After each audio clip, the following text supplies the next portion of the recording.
Hey guys, what is up? Fallen Aces here, and today I thought we could try something new. I have a few replays to show you on the event in War Thunder, on the invasion of Normandy. Well, technically they put it as the counterattack to the Allied invasion on June 12th of 1944.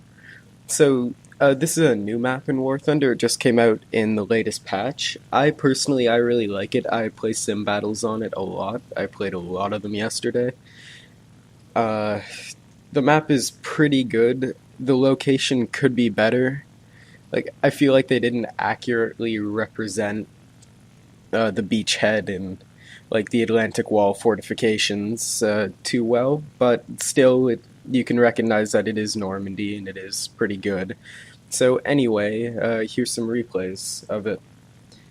Now, the Normandy landings, codenamed Operation Neptune, were the landing operations on June 6th of 1944, termed D-Day, of the Allied invasion of Normandy in Operation Overlord during the Second World War. Isn't that kind of funny? It's an operation within an operation. The D-Day was the largest seaborne invasion in history. The operation began the invasion of German-occupied Western Europe and eventually led to the liberation of France from Nazi control and contributed to the Allied victory in the war. Planning for the operation began in 1943. In the months leading up to the invasion, the Allies conducted a substantial military deception codenamed Operation Bodyguard to mislead the Germans as to the date and the location of the main Allied landings. They did this by creating small plywood like fakes of tanks and aircraft and landing vehicles and whatnot, and they'd put them on the shore of England, and then when German observations planes flew over, they'd see a mass of troops in the wrong place. Well, they thought they saw a mass of troops, but in reality, it's just like blow up tanks and plywood planes and stuff like that. So that's pretty interesting. Anyway, back to the history lesson. The weather on D-Day was just far from ideal, but postponing would have meant a delay of at least 2 weeks, as the invasion planners had requirements for the phase of the moon, the tides, and the time of day. That meant only a few days in each month were deemed suitable. Hitler placed German Field Marshal Erwin Rommel in command of the German forces and developing the fortifications along the Atlantic Wall in anticipation of the Allied invasion. Fun fact, Erwin, I can't even talk today, I'm sorry guys, Erwin Rommel was also the desert, known as the Desert Fox in North Africa for a time, so that's kind of fun. The amphibious landings were preceded by extensive aerial and naval bombardments and an airborne assault. The landing of 24,000 British, US, and Canadian airborne troops shortly after midnight. Allied infantry and armored divisions began landing on the coast of France at 6:30. The target 50 miles, or 80 kilometers, stretch of the Normandy coast was divided into 5 sectors: Utah, Omaha, Gold, Juno, and Sword Beach. Strong winds blew the landing craft east of their intended positions, particularly at Utah and Omaha. The men landed under heavy fire from gun emplacements overlooking the beaches, and the shore was mined and covered with obstacles such as wooden stakes, metal tripods, barbed wire, and making the work of beach clearing teams difficult and dangerous. Casualties were the heaviest at Omaha with its high cliffs. At Gold, Juno, and Sword, several fortified towns were cleared in house-to-house fighting, and 2 major gun emplacements at Gold were disabled using specialized tanks. The Allies failed to achieve their goals on the first day. Their goals were Cantorin, St. Lo, and Bayeux remained in German hands. So they were trying to get those, but they didn't. In Cayenne, a major objective was not captured until the 21st of July, so it's quite a while after the first landing. The only 2 beaches, Juno and Gold, were linked on the first day. So the plan was for all the beaches' forces to meet up after capturing their main objectives and the only two beaches, like their forces, the only wow, I'm so tongue-tied right now, guys. I'm sorry. There are only two beaches that forces actually met up, being Juno and Gold. Uh, and all five of the bridgeheads were not connected until the 12th of June. So each battalion was tasked with capturing a bridgehead by the first day, but it took them an extra 6 days to do that. However, the operation gained a foothold that the Allies gradually expanded over the coming months. German casualties on D-Day were counted around 1,000 men. Allied casualties were at least 10,000, with 4,414 confirmed dead. Between May 27th and June 4th of 1940, over 338,000 troops of the British Expeditionary Force and the French Army trapped along the northern coast of France were evacuated in the Dunkirk evacuation. After the Germans invaded the Soviet Union in June of 1941, the Soviet leader Joseph Stalin began pressing for a creation of a second front in Western Europe. In late May of 1942, the Soviet Union and the United States made a joint announcement that a full understanding reached with regard and urgent tasks of creating a second front in Europe in 1942.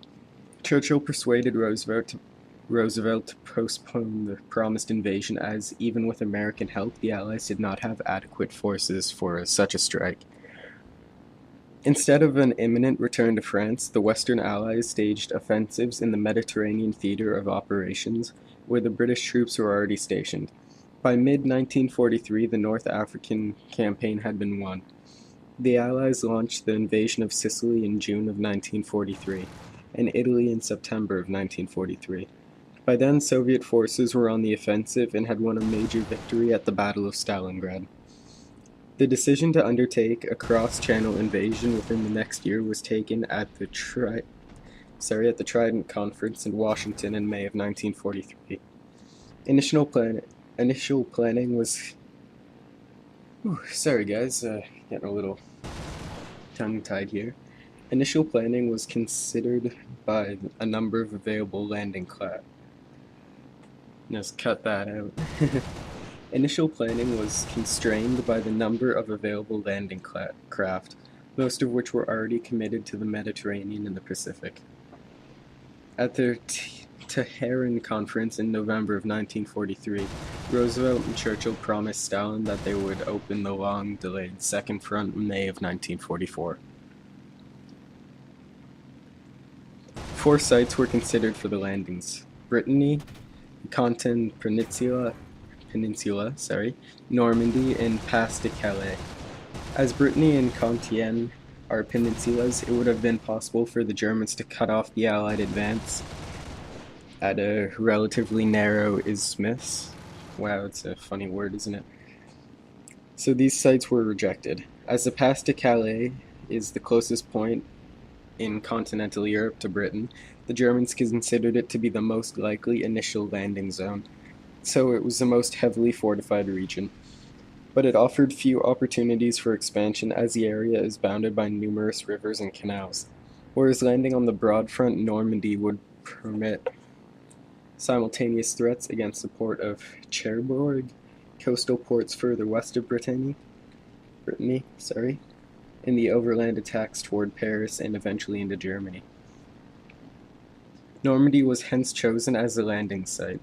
The most serious drawback of the Normandy coast, the lack of port facilities, would be overcome through the development of artificial Mulberry harbors, as a series of special tanks nicknamed Hobart's Funnies were created to deal with conditions expected during the Normandy campaign, such as scaling sea walls and providing close-up support on the beach. Some of these tanks were even amphibious. 6 of these of Hobart's Funnies modified to be amphibious launched on June 6th, and I believe only 1 or 2 made it to shore. Anyway, the Allies planned to launch the invasion on the 1st of May, 1944. The initial draft of the plan was accepted at the Quebec Conference in August 1943. General Dwight D. Eisenhower was appointed commander of the Supreme Headquarters Allied Expeditionary Force. so that's kind of fun. The SHAEF. General Bernard Montgomery was named commander of the 21st Group, which comprised all of the landing forces involved in the invasion. On the 31st of December 1943, Eisenhower and Montgomery first saw the plan, which proposed amphibious landings by 3 divisions, with 2 more divisions in support. The 2 generals immediately insisted that the scale of the initial invasion be expanded to 5 divisions, with airborne descents by 3 additional divisions to allow operations on a wider front and speed up the capture of the port of Cherbourg? Yeah, sorry guys. The need to acquire and produce extra landing craft for the expanded operation meant that the invasion had to be delayed until June. Eventually, 39 Allied divisions would be committed to the Battle of Normandy. 22 American, 12 British, 3 Canadian, 1 Polish, and 1 French, totaling over 1 million troops, all under overall British command. Well guys, thanks for watching. I hope you enjoyed the history lesson. If you want more videos like this in the future, just leave a like in the comment or let me know. As always guys, have a great day, have fun playing whatever it is you play, and I'll catch you next time.